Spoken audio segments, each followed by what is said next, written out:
Sir రీసెంట్‌గా TDP వాళ్ళ ఎమ్మెల్యేలు ఉన్నారు గదా! వాళ్ళ నిర్ణయాలు జూసుకుంటే చాలా ఇండిపెండెంట్‌గా తీసుకున్నట్టు తెలుస్తుంది. అచ్చెన్నాయుడు గారు గానివ్వండి, లేకుంటే గంటా గారు, అయ్యన్న పాత్రుడు, ఈ హోమ్ మినిస్టర్ గానివ్వండి, వీళ్ళంతా కూడా ఇండిపెండెంట్‌గా మాట్లాడడం, వాళ్ళ సొంత నిర్ణయాలు చెప్పడం ఇవన్నీ చూస్తున్నాం. అంటే చంద్రబాబు నాయుడు గారి కమాండ్ ఇందులో లేదా? ఆయన ప్రమేయం ఏం లేకుండానే వీళ్ళు సొంతంగా ఎందుకు నిర్ణయాలు తీసుకుంటున్నారని చెప్పి చాలా క్వెషన్స్ రైజ్ అవుతున్నాయి. ఈవెన్ చంద్రబాబు నాయుడు గారు కూడా వీళ్ళ మీద సీరియస్ అయ్యారని వార్తలొస్తున్నాయి. మరి ఏం చెప్తారు సార్ దీని గురించి? మనకి నమ్మకమైన వార్త ఏమొచ్చిందంటే, 'గంటా శ్రీనివాసరావు' అక్కడికి ఋషికొండకి వెళ్ళి ఆ ప్యాలెస్‌లో ఇవున్నాయి, అవున్నాయి అని జెప్పి చేయడం. హ్మ్. దాంతో కౌంటర్‌గా వీళ్ళు రోజా గావచ్చు, అంబటి గావచ్చు, గుడివాడ అమర్నాథ్ గావచ్చు, వీళ్ళందరూ మీటింగ్ పెట్టి, మేమేమి ఇదేదో రహస్యంగా ప్యాలెస్‌లాగా కట్టలేదు. ఇదంతా కూడా ఓపెన్‌గా గవర్నమెంట్‌కి అంటే ఏజెన్సీలకి చెప్పాము, జడ్జిలకి తెలుసు. తర్వాత మేము ఓపెన్‌గా ఇది టెండర్‌లోనే మొత్తం ఉంది. ఏమేమి కడుతున్నాము, దేనికి ఎంత అనేది టెండర్‌లోనే ఉంది. ఇది ఓపెన్‌గా మేము అక్కడ అది టూరిస్ట్ ప్లేస్ అది. టూరిస్ట్ ప్లేస్‌లో టూరిస్ట్ బిల్డింగ్‌లుంటాయి. టూరిస్ట్ బిల్డింగ్‌లో ఇది కొంత రిచ్‌గా కట్టాము. ఎందుకంటే అక్కడ విశాఖ అనేది ఇంటర్నేషనల్ సిటీగా దాన్ని డెవలప్ చేయాలి. రేపొద్దున రాష్ట్రపతో లేకపోతే ప్రధానమంత్రో లేకపోతే పెద్ద వ్యాపారస్తులో వచ్చినప్పుడు వాళ్ళకి మామూలుగా అయితే చంద్రబాబు పీరియడ్‌లో 5 స్టార్ హోటల్లో రూమ్‌లు ఇస్తారు. దానికంతా బిల్లు గవర్నమెంట్ అవుతుంది. అదేమైంది?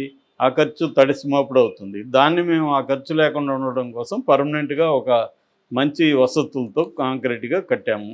సో, 1200 కోట్లతో కట్టిన సచివాలయం లీక్ అవుతా ఉంది. 500లతో కట్టింది నీట్‌గా ఉంది. దీని మీద పడతారేందని వాళ్ళు చేస్తున్నారు.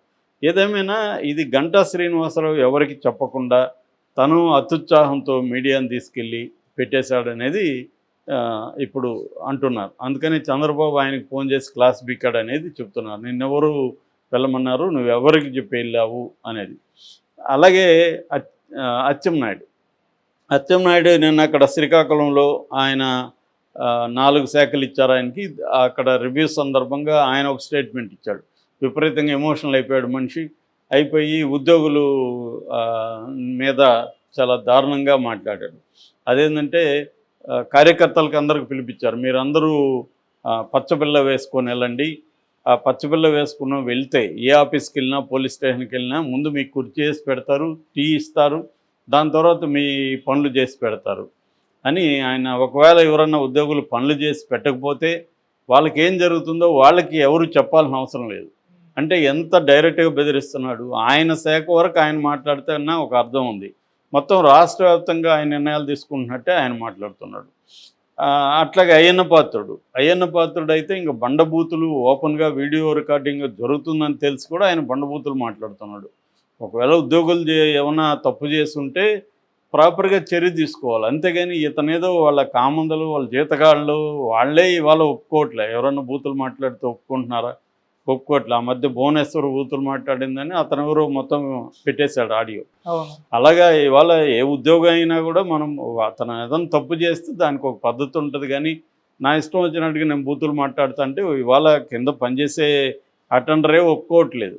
అట్లాంటిది వీళ్ళు గేటెడ్ ఆఫీసర్లు వాళ్ళని ఇలా బూతులు మాట్లాడుతున్నాడు ఇతను. వచ్చి 4 రోజులు కాలేదు ఇంకా ఆయన స్పీకరే కాలే. స్పీకర్ అయితే ఇంకా అసెంబ్లీలో కూడా మనం ఇట్లాంటి బూతులు వినాలేము రేపొద్దున. అది కూడా బెదిరిస్తున్నాడు, నేను స్పీకర్ అవుతాను, మీ అంతా చూస్తానని. సో అట్లాగే త్రిపుల్ మీటింగ్ పెట్టారు. ఆయన రోజు ఇంతకుముందు ఆయనకు అలవాటైపోయింది. ఇప్పుడు కూడా ఆయన అదే పెట్టి ప్రెస్ మీట్లు పెట్టి ఆయన మా రాజులకు ఎందుకు ఇరని ఆయన నిలదీస్తున్నాడు. ఆయన అనేక విషయాల మీద ఆయన అభిప్రాయాలు చెప్తున్నాడు. అట్లాగే పటాభి ఇలాగా ఎక్కడికక్కడ తెలుగుదేశం నాయకులు ప్రతిపక్షంలో ఉన్నప్పుడు వీళ్ళకి ఫ్రీడమ్ ఇచ్చేశాడు చంద్రబాబు. మీరు ఎట్టయినా తిట్టండి జగన్ని, ఏమైనా తిట్టుకోండి అని ఇచ్చేశాడు. ఇప్పుడు అందువల్ల వాళ్ళకి ఏంటంటే మీడియా అలవాటు అయిపోయింది. వాళ్ళెవరు కూడా పటాపున్నాడు ఆయనకి మీడియాలో కనబడకపోతే నిద్ర పట్టదు. త్రిపుల్ అంతే. వీళ్ళకేందంటే రోజు మీడియాలో కనబడాలి. సో దానివల్ల ఒకసారి మీడియాలోకి వెళ్ళినాక నీ కంట్రోల్లో నువ్వు ఉండవు. ఎందుకంటే వాళ్ళు రకరకాల ప్రశ్నలు వేస్తారు, నీ అభిప్రాయాలు చెప్పాలి. ఇవన్నీ దీనివల్ల ఏమవుతుందంటే కూటమికి సంబంధించిన విధాన నిర్ణయాలు కావచ్చు, కొన్ని ముఖ్యమైన పాలసీ మ్యాటర్స్ కావచ్చు, ఉద్యోగులకు సంబంధించి వీళ్ళ అభిప్రాయాలు కావచ్చు, ఇవన్నీ ఇష్టం వచ్చినట్టు ప్రకటించేస్తున్నారు. ఇది చంద్రబాబుకి పవన్ కళ్యాణ్కి ఇద్దరికి కూడా బ్యాడ్ నేమ్ వచ్చే పరిస్థితి కనిపిస్తుంది. అంటే మరి వీళ్ళిద్దరి కంట్రోల్ లేదా ప్రభుత్వం మీద? అలాగే మనం ఈమె అనిత, వంగలపూడి అనిత హోమ్ మినిస్టర్, ఆమె కూడా పోలీసుల్ని బెదిరించడం.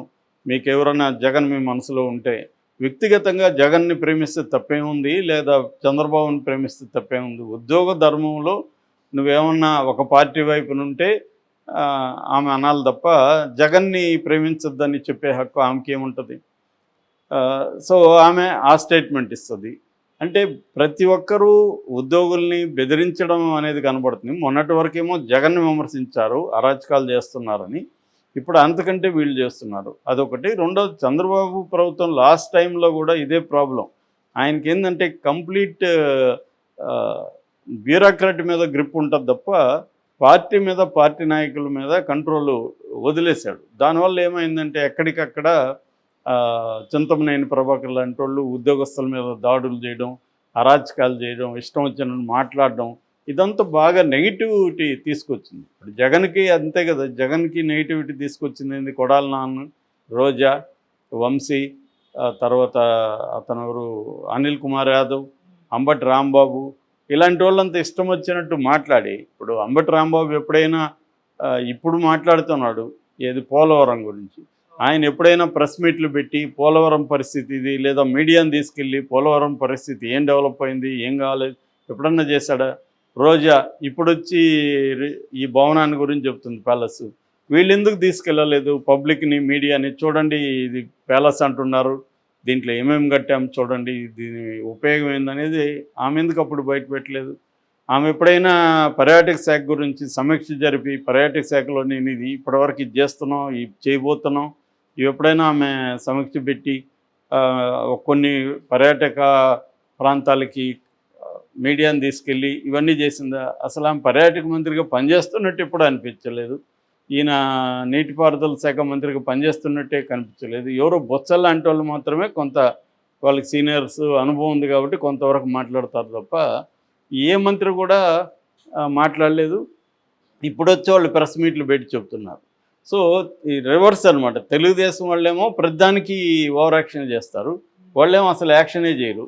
జరుగుతుందా లేదా ఎవరికి తెలియదు. సో ఈ అతివృష్టి అనావృష్టి లాగా వైసీపీ వాళ్ళు పనిచేస్తున్నారు లేదా ఎవరికి తెలియదు, వీళ్ళేమో పనిచేస్తున్నారా లేదో తెలియకపోయినా పనిచేస్తున్నట్టు ఎక్కువ మాట్లాడుతున్నారు రాగానే. సో ఇది ఎక్కువ కనబడుతుంది. ఇది చంద్రబాబు కూడా ఇబ్బంది అవుతుంది. ఎందుకంటే ఆయనకి కంప్లీట్గా గ్రిప్పు లేదా, ఇష్టం వచ్చినట్టు ఎవరి పాటికి వాళ్ళు మాట్లాడుతున్నారు అనేది కనిపిస్తుంది మనకి. మరి దీన్ని పవన్ కళ్యాణ్ ఎలా చేయబోతున్నాడు? పవన్ కళ్యాణ్ ఇంకా ఛార్జ్ తీసుకోలేదు, ఈరోజు తీసుకుంటున్నాడు ఛార్జీ. సో తీసుకున్నాక మరి ఆయన ఎలా బిహేవ్ చేస్తాడు? ఈ ఓవరాల్గా ఇలాగా ప్రజల మీద, ఉద్యోగుల మీద తెలుగుదేశం నాయకులు ఇలా ఓపెన్గా డైరెక్ట్గా బెదిరిస్తుంటే మరి ఉద్యోగ సంఘాలు ఏమన్నా రియాక్ట్ అవుతాయా అనేది చూడాలి. ఎందుకంటే వాళ్ళు కూడా ఇప్పుడంతా రియాక్ట్ కాలేరు, కొంత టైం ఇద్దాం వీళ్ళకనే అనుకుంటారు. కానీ ఇలాగ ఉండడం వల్ల రియాక్ట్ ఇప్పుడే కాకపోతే ఇది ఇంకా పెరిగిపోతుంది, మొగ్గలోనే తుంచాల్సిన అవసరం ఉంది. ఎందుకంటే ఇప్పుడు అచ్చెన్నాయుడు చెప్పినట్టుగా ఓన్లీ తెలుగుదేశం కేడర్కి మాత్రమే పనులు చేసి పెట్టమని ఆయన ఓపెన్గా చెప్తే, మామూలుగానే ఉద్యోగస్తులు అంతంత మాత్రం, ఇప్పుడు ఇంకా నువ్వు ఓపెన్గా చెప్పినాక ఇంకా వేరే వాళ్ళు పోతే వాళ్ళు ఎందుకు పనిచేస్తారు? సో క్లియర్గా ఏమైపోతుందంటే పాత మెథడే వస్తుంది. వైసీపీ వాళ్ళు ఉంటే వాళ్ళకి డెవలప్మెంట్ ఆపేయడం, అన్నీ ఓపెన్గా చంద్రబాబు గతంలో కూడా ఇదే పని చేశాడు, ఇప్పుడు కూడా అదే జరుగుతుంది. దానివల్ల మళ్ళీ తీవ్ర తిరుగుతూ వస్తుంది, జగన్కి సింపతి పెరుగుతుంది, జగన్ మళ్ళీ పాదయాత్రకు వెళ్తాడు, ఎక్కడెక్కడ ఎవరెవరు హర్ట్ అయ్యారు మళ్ళీ జరుగుతుంది, మళ్ళీ 5 ఏళ్లతో వీళ్ళని మారుస్తారు.